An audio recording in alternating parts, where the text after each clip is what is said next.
couple of other interesting things happened on our trip to Europe during the summer that we graduated from high school. In the same year, I got stuck in Prestwick.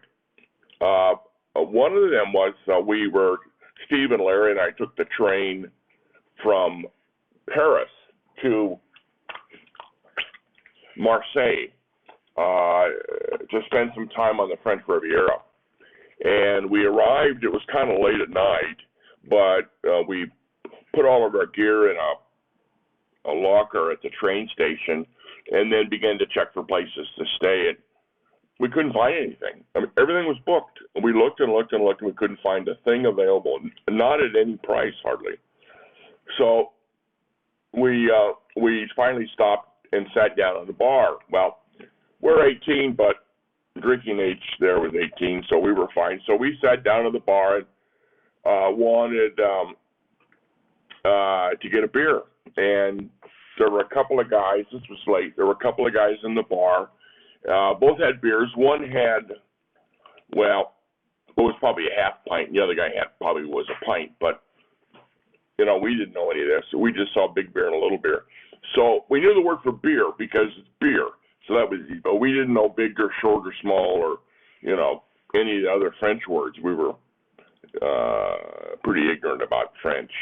Anyway, so we gestured with our hands. We wanted a beer, we wanted a big one. And, well, they brought us a beer that must have been a 2-liter beer.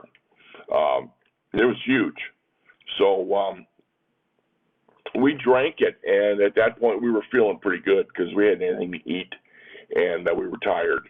And now we had a couple of liters of beer in it. So we ordered another. And by that time we were pretty drunk, and we wandered out of the bar. We still don't have a place to stay.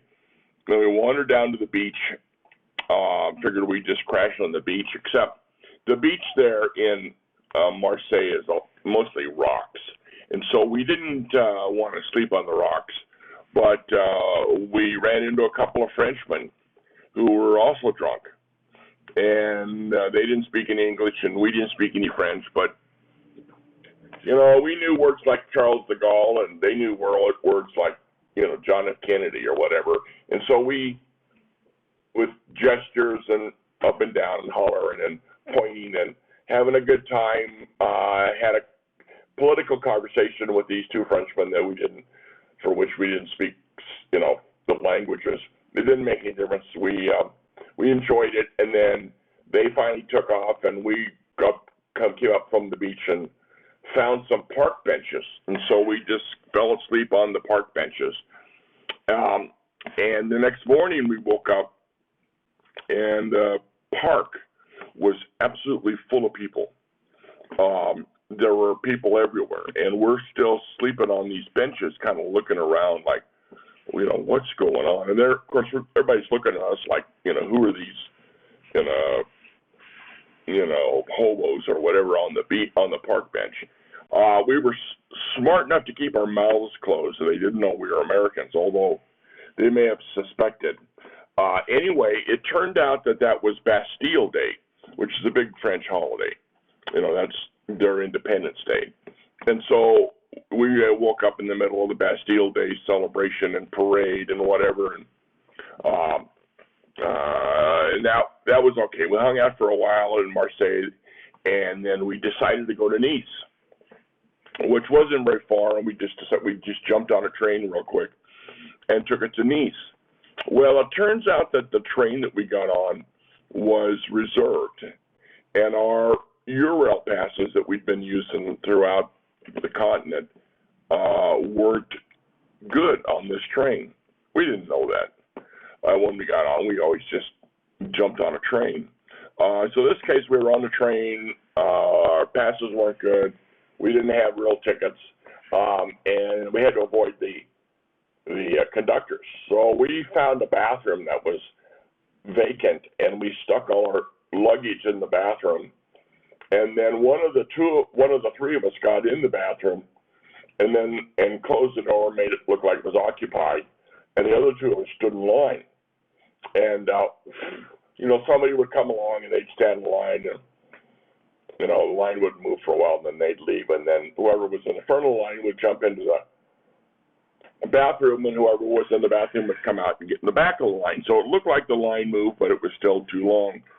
Anyway, we did this for a while, and we kept our eye out for the conductor. And finally, we saw the conductor coming, and all three of us got in this little bathroom with all of our luggage, and we pushed the door closed, but we didn't latch it, so it still said unoccupied. And the conductors went on by and didn't even try to open the door because, as far as they knew, the door was closed, but there wasn't anybody in there because it wasn't locked. So we managed to play this silly game all the way to Nice. And then when we finally got off in Nice, we realized that they were still checking tickets as you exited the rail station. So we ended up having to hang out. We hung out at the train for quite a while. Then finally, everybody was leaving. All the workers on the train and everything, and they had their own exit, and we just kind of blended in with them and walked off, and we were fine. And we got to Nice. Okay.